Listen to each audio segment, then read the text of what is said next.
1919년 3월 1일 파고다 공원 앞. 대한독립 만세를 외치며 사람들이 황급히 몰려나온다. 당시의 정황을 담은 단 한 장이어서 더욱 특별한 사진. 과연 누가 찍었을까? 때는 서슬이 펄었던 일제 강점기였다.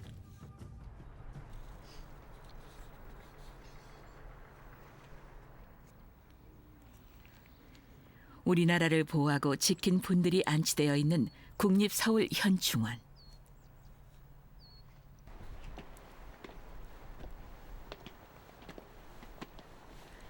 캐나다 전 자원부 장관이며 온타리오주 의원인 도나 캔스필드 여사가 한국 방문의 첫 공식 일정으로 현충원을 찾은 것이다. 잘 알려져 있지 않지만 호국 지사 묘역에는 외국인 한 사람이 유일하게 묻혀 있다. Yeah, but it's not a number in Korean. No. Oh, isn't that interesting? Its middle name is William. Okay. So Frank William Scofield. 캐나다 출신의 선교사로 세계적인 수의학자였던 스코필드 박사.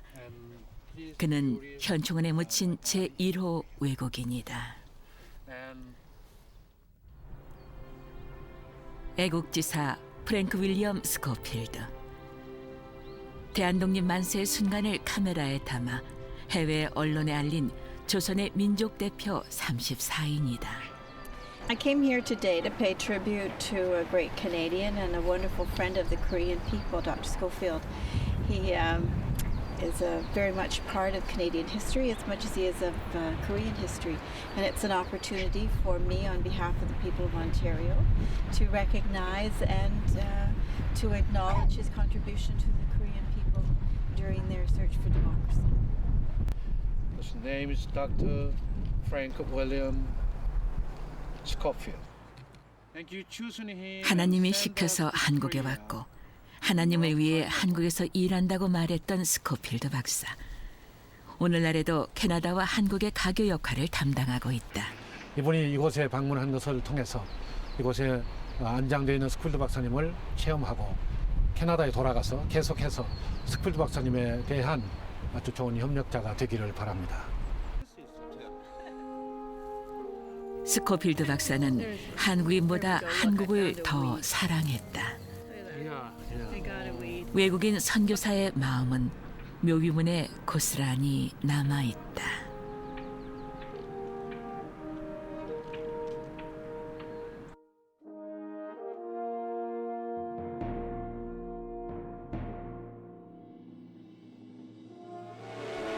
외국인으로서는 첫 항일 주사인 스코필드 박사가 1970년 4월 12일 81세를 기록 우리나라에서 세상을 떠났습니다.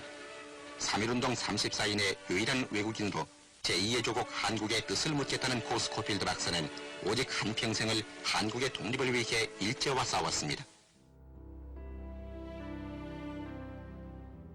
스코필드 박사의 천국 환송길은 외국인으로서는 드물게 사회장으로 거행됐다. 그만큼 깊었던 한국과의 인연, 그것은 한 통의 편지로 시작된다.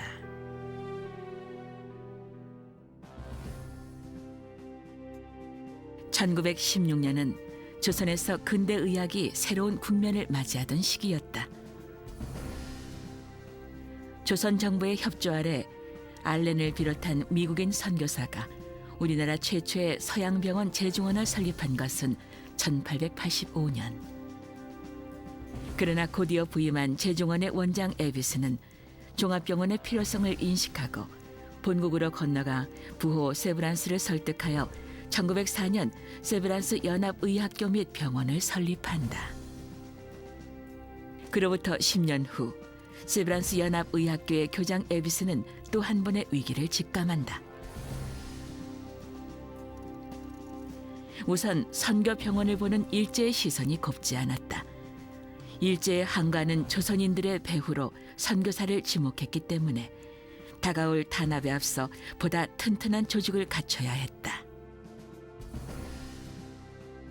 다른 한 가지는 당시 세브란스 병원이 미국에 편중되어 운영되는 점이었다.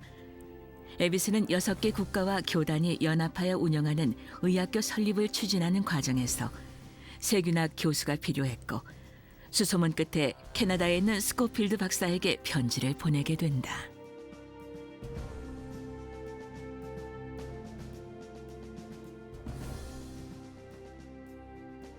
저는 서울 세브란스 의학전문학교의 운영 책임을 맡고 있는 에비슨입니다. 이 역말리 코리아까지 세균학을 가르치러 올 사람은 그리 흔하지 않기 때문에 박사님께 크게 도움을 받고자 이렇게 편지를 드립니다. 또한 저희 학교는 선교 사업을 겸하고 있으니 기독교 정신에 투철한 사람이어야 합니다. 아직 잠에서 깨어나지 못한 코리아를 도와준다는 생각으로 이곳에 와주셨으면 합니다. 세브란스가 이제 전문학교로 인가받기 위해서 중요했던 것 중에 하나가 이제 역시 교수진의 강화죠. 캐나다 쪽에서 활동하고 있었던 스코필드 같은 경우에 이제 세균학을 전공하고 있었고, 따라서 에비슨이 원하는 그 두 가지 요건에 가장 적합한 인물일 수가 있었습니다.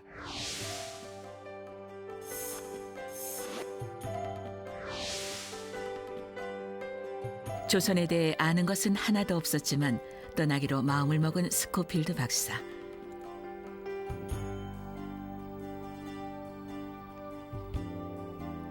(1916년부터) 선교사로 파송받아 세브란스 연합의학교의 교수로서 사역하면서 세균학과 병리학 강의를 담당한다. 하지만 그때까지만 해도 조선의 뼈를 묻게 될 줄은 스코필드 박사 스스로도 예상하지 못했다.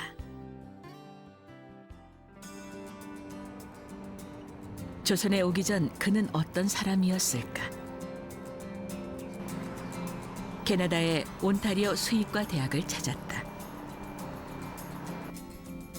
스코필드 박사가 수학하고 재직하던 학교다. 대학생 스코필드는 누구보다 열심히 공부했다. 그가 학업에 매진한 목적은 확실했다. 자신이 쌓은 학문을 통해 되도록 많은 사람들을 돕고 싶었다. He had no money. He had difficulty even having money enough to live on. But he worked hard.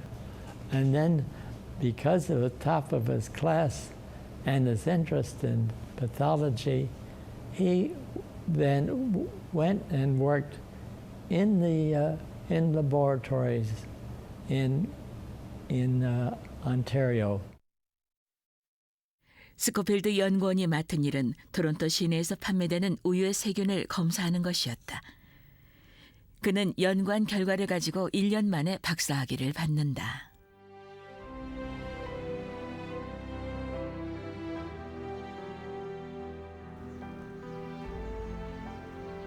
교수로서 미래가 보장된 스코필드였지만 그가 머나먼 나라 조선행을 결심하게 된 이유 한 가지가 교내 솔저 타워에 있다. 웅장한 벽면 하나 가득 스코필드의 선배와 후배 그리고 친구들의 이름이 빼곡하다. 제1차 세계대전의 전사자들이다.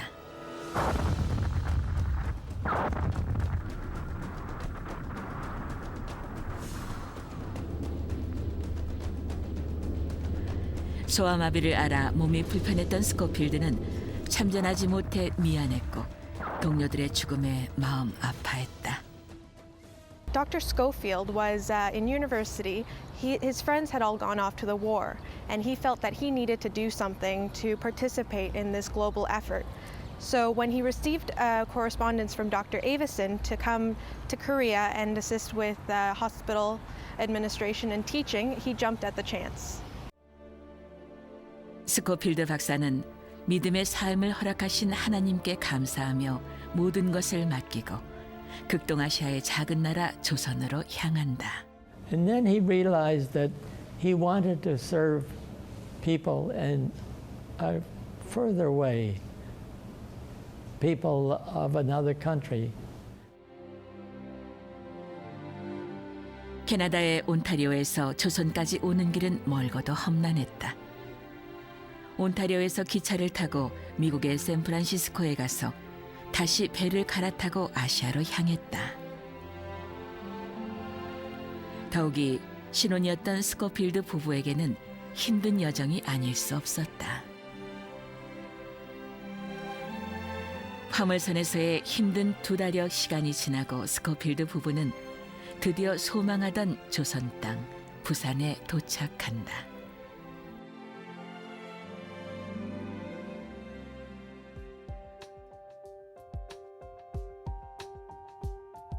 벅찬 가슴을 안고 도착했으나 조선의 첫 인상은 암울했다.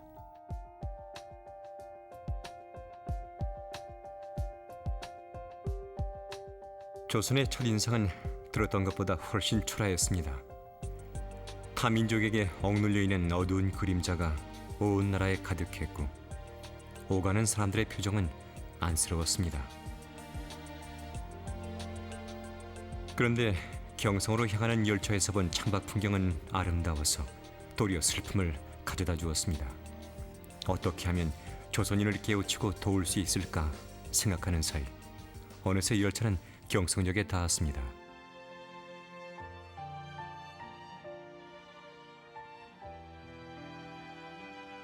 초청한 에비슨으로부터 환영을 받는 스코필드 박사. 그는 조선에 파송받은 선교사의 한 사람으로서 또한 세브란스 연합의학교의 교수로서 가슴 벅찬 삶을 시작한다. 일제에 억눌린 조선인은 스코필드 박사의 마음을 하나님의 긍휼로 가득하게 했다. 하지만 젊은 선교사 부부에게 닥친 조선의 실상은 가혹하리만치 열악했다. 아침이면 이 집 저 집에서 내다버린 분뇨 냄새로 숨을 쉴 수 없을 정도였고 서양 선교사에 대한 괴소문까지 나돌았다. 고아들을 돌본다고 데려가 잡아먹고 눈을 빼서 안경알을 만든다는 상상조차 하기 힘든 끔찍한 소문이었다. 피아니스트로 감수성이 풍부했던 스코필드의 아내 앨리스에게 조선의 실상은 너무나 고통스러웠다. 임신을 하면서 신경이 더욱 날카로워진 앨리스는 툭하면 남편 스코필드에게 신경질을 부렸다. 산딸이 가까워올수록 우울증이 심해지자 의사 동료들은 전문적인 치료를 권하기에 이른다. 주변에 있는 분들이 이래서는 안 되겠다. 이번 뭐 치료를 위해서도 본국으로 귀환을 해야 되겠다. 하는 권고를 받아들여 가지고 원래 이제 그 스코필드 박사는 여기서 좀 견뎌보자 이렇게 하는 그런 주의였는데 주위에서 권고를 하니까 결국은 돌려보냈죠. 급기야 에비슨 교장은 캐나다 선교부의 협조를 구한다.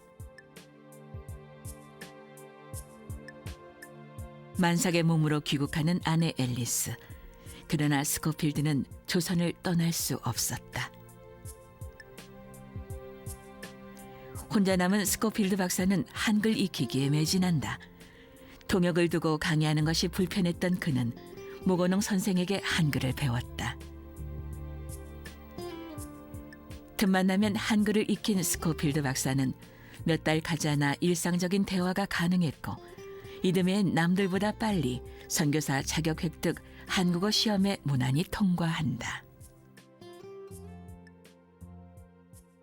한국에서 한국말도 잘 알고 좀 영어를 조금 아는 그런 어학 선생을 붙여줘요. 그러면 그 어학 선생 개인 지도를 받아가지고 한 2년 정도 공부를 하고 또 뭐 한 6개월마다 또는 1년마다 이렇게 시험을 보거든요.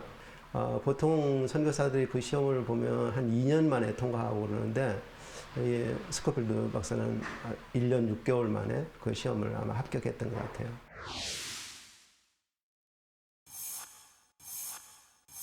그에겐 한글 이름도 생긴다. 도울석, 호랑이호, 도울필. 스코필드의 한글 발음에 한자의 의미를 부여한 이름 석고필을 퍽 마음에 들어했던 스코필드 박사. 이름 때문이었는지 그는 평생 호랑이 스코필드라고 불렸다. 사실 그분은 호랑이였거든요. 네, 약한 사람들한테는 정말 자비롭고 인자한 할아버지였지만은 이 강한 사람, 불의로운 사람이나 사회에게는 호랑이 같은 분이었거든요.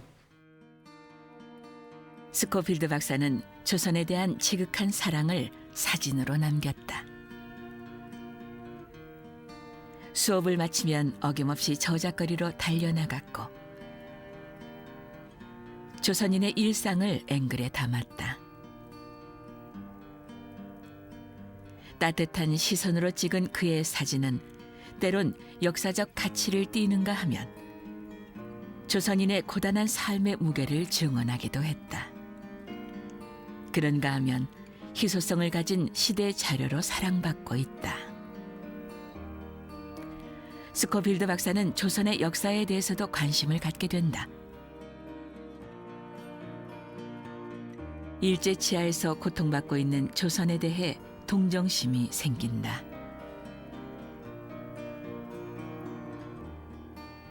그리고 그는 민족의식이 높은 조선 사람을 좋아했다. 만민공동회와 YMCA 초대 총무를 지낸 독립운동가 월남 이상재 선생을 존경했고 독립운동가이자 정화여학교 설립자인 김정애 여사를 평생 도왔다. 스코필드 박사님은 어떻게 보면 한국 사람이에요. 서코필이라는 이름도 있었고 그 다음에 한국분 김정애 여사를 수양 어머니를 모셨습니다.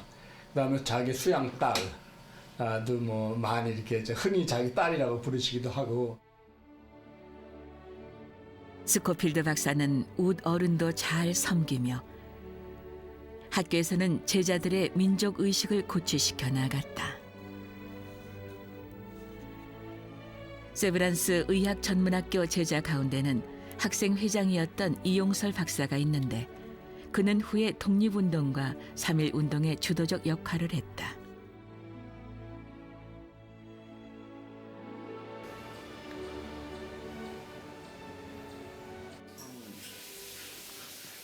이용설 박사의 손자에게 그 추억이 남아있다. 낡은 사진들 가운데서도 뚜렷한 모습의 스코필드 박사.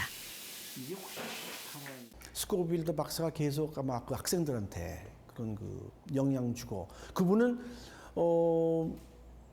기독교 선교사였지만은 정의로운 데는 우리가 절대로 타협해서는 안 된다. 이제 그런 거를 많이 이제 학생들에게 가르치고. 그즈음 스코필드 박사는 세브란스 병원의 약제사 이갑성의 은밀한 제안을 받는다.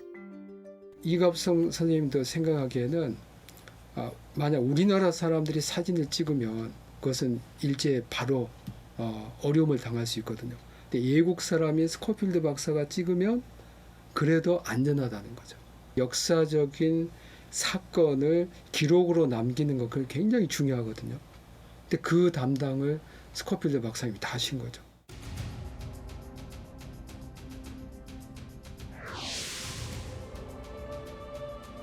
고종 황제의 갑작스런 승하.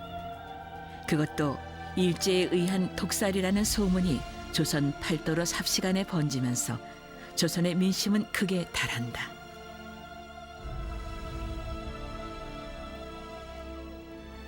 드디어 1919년 3월 1일 아침 독립만세 운동이 시작됐다.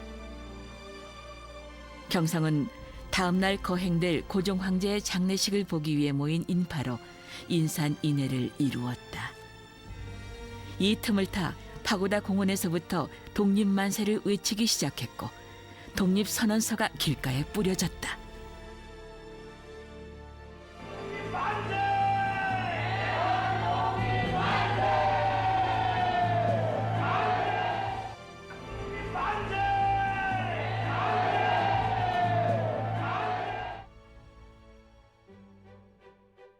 세브란스 병원의 약제사 이갑성의 부탁으로 스코필드가 맡은 역할은 사진을 찍는 것이었다.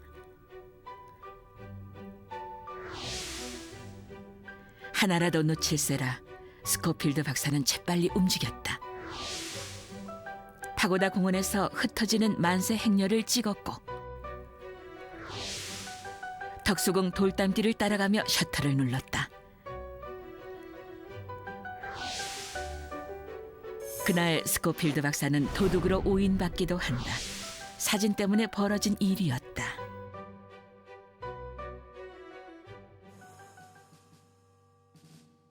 만세 행렬을 좀 더 생생하게 남기고 싶었던 나는 2층 창문이 열린 상점을 발견하고 무조건 올라갔습니다.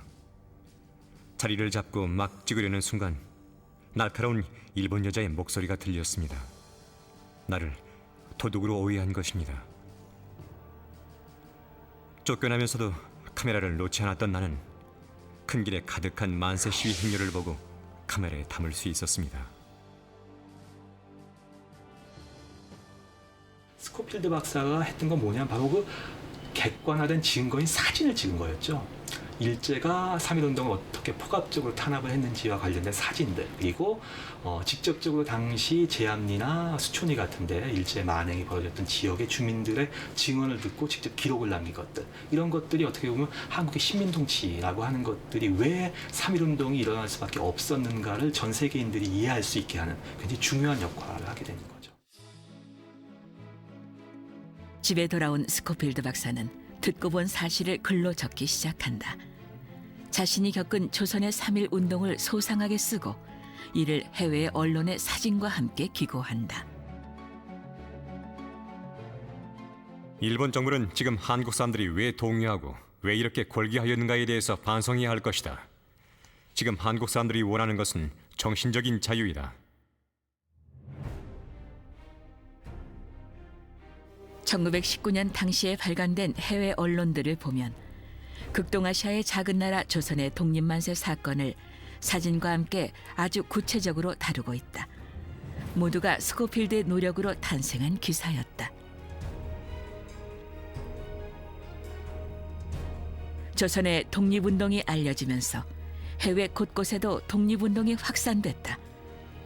스코필드 박사는 이름 없이 그리고 묵묵히 조선의 민족대표 34인의 역할을 충실히 해나갔다.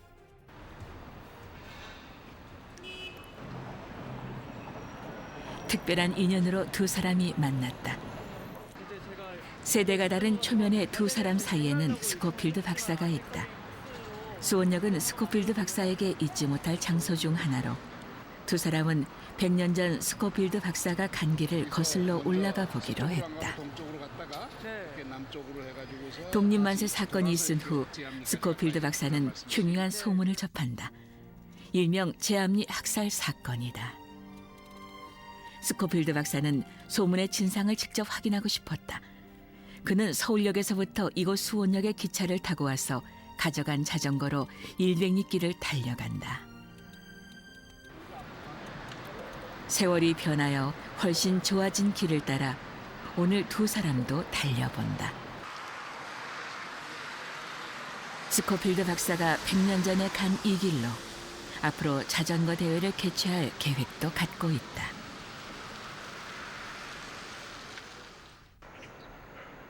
수원의 작은 마을 제암리.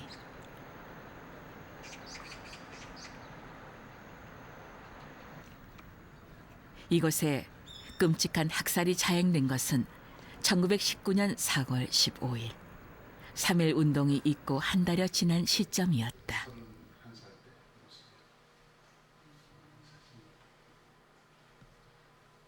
여기 보니까 자세하게 기록이 돼 있네. 그러니까 31살 때 두 사람은 순국기념관 한편에서 스코필드 박사의 발자취를 찾아냈다. 제암리 학살 사건 직후를 카메라에 담아 세상에 알리니가 바로 스코필드 박사였던 것이다. 스코필드 박사는 제암리뿐 아니라 조선 독립운동의 산 증인이었다. 그는 외국인 선교사라는 점을 10분 활용하여 자칫 묻혀 사라질 현장들을 두루 찾아다녔다. 1919년 3월 1일 서울 태화관에서 민족 지도자들이 모여 독립선언서를 낭독하는 것으로 시작된 만세운동은 평안도, 함경도, 황해도의 주요 도시에서 일제히 동시에 일어났고 그 후 대구, 순천 등을 비롯한 대도시와 중소도시 그리고 다시 면, 리 등 전국 산간 벽지에까지 퍼져나갔으며 200만 명이 넘는 조선인이 만세운동에 참여했다.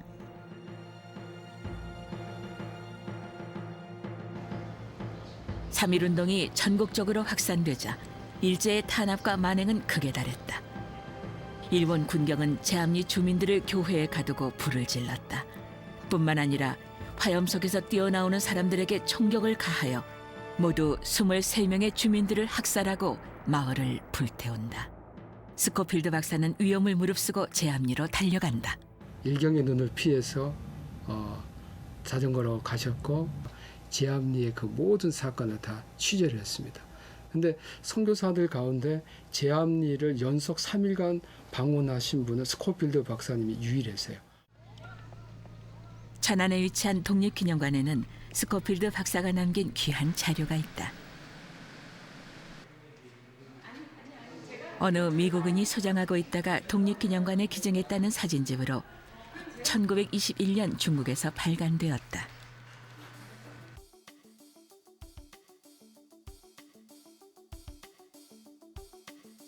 영문이어서 더욱 희소가치를 띠는 화보집에는 스코필드 박사가 목숨을 걸고 찍은 조선인의 사진들이 담겨 있는데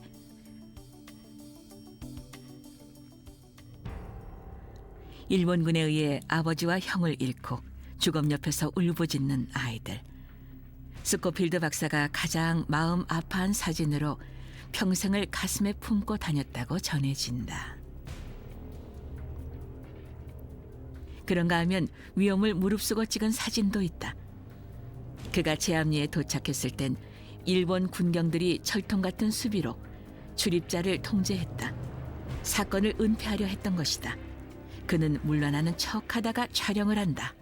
근데 할아버지는 옆에서 들으면서 너무나 기가 막힌 거예요. 근데 열심히 두 분이서 얘기하니까 옷짝에다 카메라를 이렇게 숨겨갖고 딱 그 상황을 그렇게 폐허된 상황을 찍고 이런 것이 유일한 사진인데.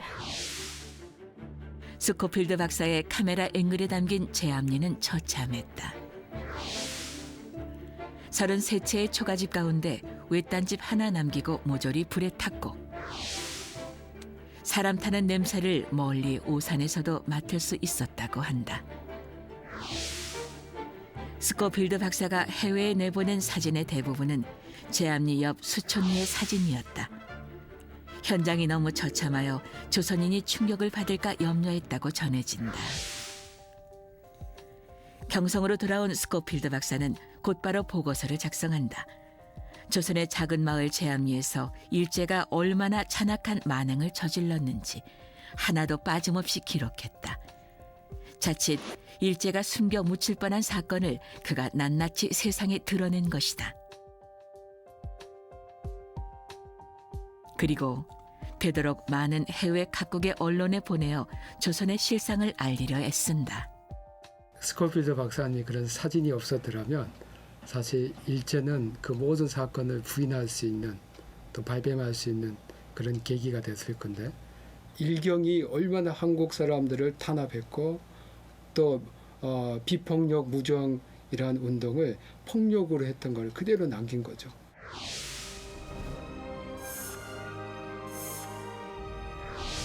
이름 없이 빛도 없이 행하던 스코필드 박사의 행적은 서서히 조선의 대중에게 알려지기 시작했고 스코필드 박사는 어느덧 조선의 민족 대표 33인에 이어 34인으로 불려지고 있다.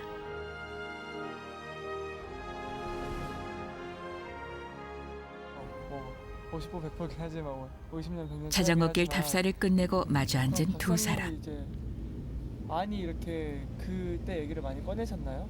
누구도 그 3.1운동이라든가 그때 많은 사람들이 죽고 감옥에 가고 그랬지만은 그걸 갖다 알리는 사람이 없었어요. 가장 그 우리 민족의 아주 스코필드 박사에 대한 이야기를 주의 깊게 듣는 젊디 젊은 제자. 그 사랑과 헌신의 역사가 전해지는 순간이다. 그러니까 감히 일본 군대나 경찰들이 다치지를 못하고 3.1운동과 제암리 학살 후 일본의 식민지 정책의 변화가 찾아온다. 조선인의 비폭력주의에 무력으로 보복했다는 사실이 해외에 알려지면서 국제 여론이 악화되자 문화 통치를 시작한 것이다.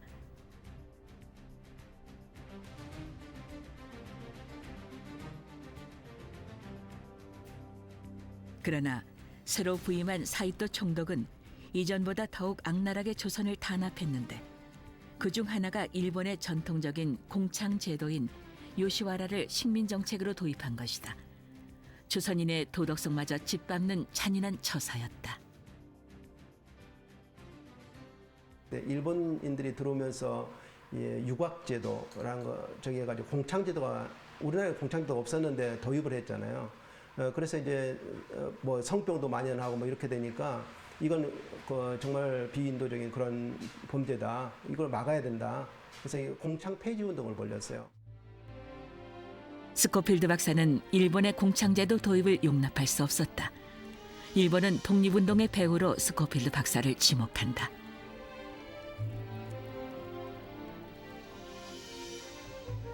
사이토 총독은 신문과의 인터뷰에서 스코필드 박사를 우두머리 선동자로 지명하며 불편한 심기를 감추지 않았다. 동료 선교사들까지 스코필드 박사의 움직임을 주목하고 있다며 선동하고 나섰다. 스코필드 박사와 조선 총독부 간의 팽팽한 긴장감. 일제에게 이미 그는 눈의 가시일 뿐이었다.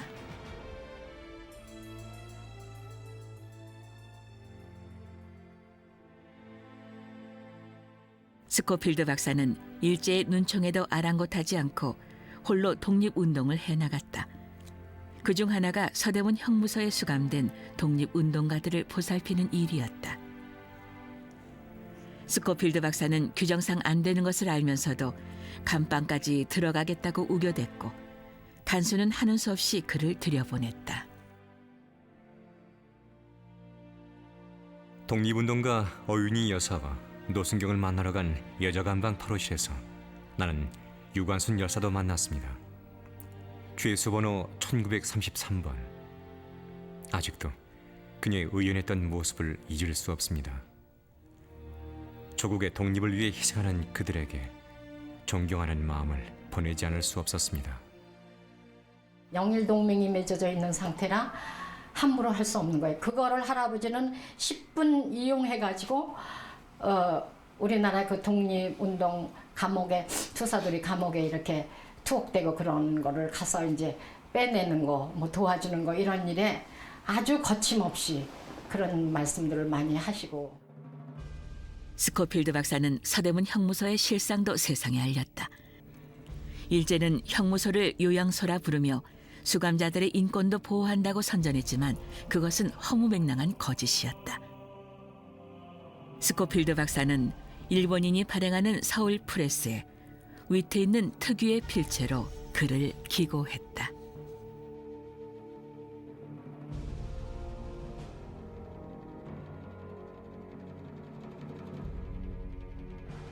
저는 오늘 몹시 맞아 생사를 찢긴 남자를 만났습니다. 서대문 요양소에서는 신선한 공기를 마시며 좋은 방에서 지내지 않냐고 물었습니다. 그랬더니 실없이 웃으며 그곳은 형무소라고 말했습니다. 그리고 어떤 호사도 경험한 바 없다고 했습니다. 그분은 서대문 요양소가 아닌 다른 곳에 있다 나온 것 같습니다.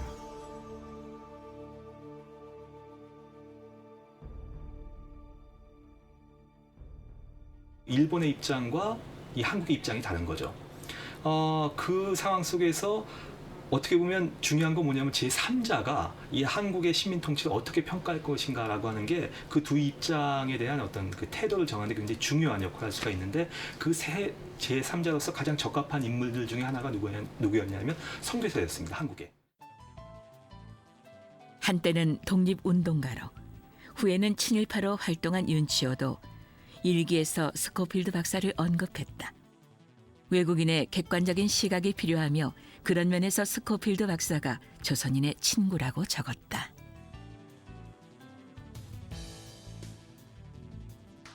(1919년 9월) 하순 일본 동경에서 극동지구 파견 선교사 전체 회의가 열렸다. 조선, 중국, 필리핀, 일본 등에서 사역하던 800명 선교사가 모인 자리에서 스코필드 박사는 일제의 만행을 폭로한다. 그 소식은 곧바로 조선 총독부 귀에 들어갔고 스코필드 박사는 일제의 미움을 받게 된다. 그들은 에비슨 교장에게 스코필드 박사를 본국으로 돌려보낼 것을 강력하게 요구하나 에비슨은 받아들이지 않았다.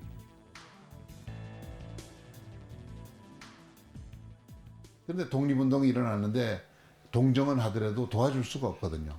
그런데 스코필드 박사는 나서서 아주 그냥 도와줬고 감옥에 찾아가 다니면서 아주 노골적으로 그 한국의 독립운동을 도왔으니까 일본 경찰과 일본 제국주의자들한테 미움을 사가지고서 결국 4년 만에 출국당해서 쫓겨나간 거 아니겠습니까?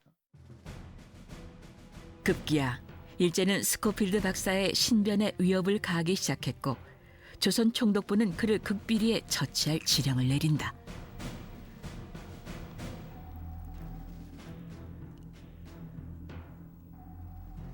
암살 지령은 2번 내려졌는데 한 번은 그가 출타 중이어서 수포로 돌아갔고 또 한 번은 담장을 넘는 자객에게 어깨를 대준 사연이다. 도둑이 아니면 자기일 것이란 생각이 번개처럼 스쳤습니다. 나는 귀환이 창문을 넘어 발 디딜 것을 찾으려 애쓰길래 어깨를 대주면서 이 어둡고 추운 밤에 나를 찾아주시는 손님이 누구신지는 모르겠으나 저 문으로 오시기도 힘들 텐데 험한 길로 찾아주시니 안내하지 않을 수가 없습니다. 당신이 누구신지는 모르겠으나 조선 사람이군요. 나는 조선 사람을 사랑합니다. 돈이 필요하시다면 돈을, 내 목숨이 필요하시다면 내 목숨도 드리겠습니다. 스코필드 박사의 말에 감동받은 자객은 자신의 잘못을 뉘우치고 후에 스코필드 박사를 도와 일하게 된다. 어느덧 4년의 임기가 끝나가고 있었다. 세브란스 제자들은 은잔과 은받침을 선물했고 이 선물을 그는 평생 간직했다.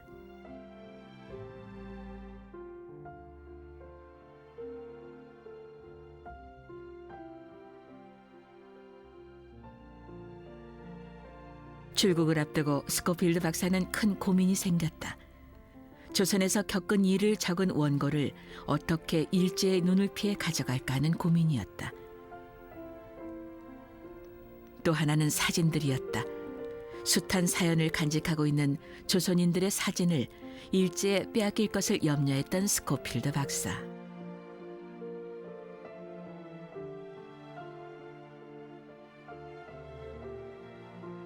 국리 끝에 부자유한 다리에 감추어 무사히 조선을 빠져나갈 수 있었다.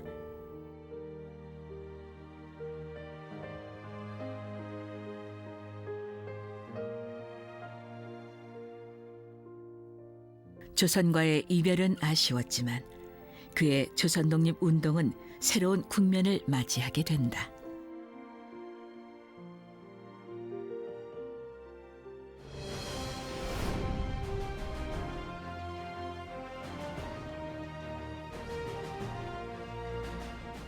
풍전 등화에 놓인 조선에 찾아와 일제의 만행을 세계 만방에 알리고 탄압에 고통받는 조선 사람들을 위해 일제의 쓴소리를 마다하지 않았던 스코필드 박사. 조선 사람이 아파하는 현장에 어김없이 달려갔고 조선 사람과 함께 아파하며 민족의 위로자가 된 한 사람. 독립만세의 순간을 사진으로 남기며 조선의 독립을 세계에 알린 역사의 증언자.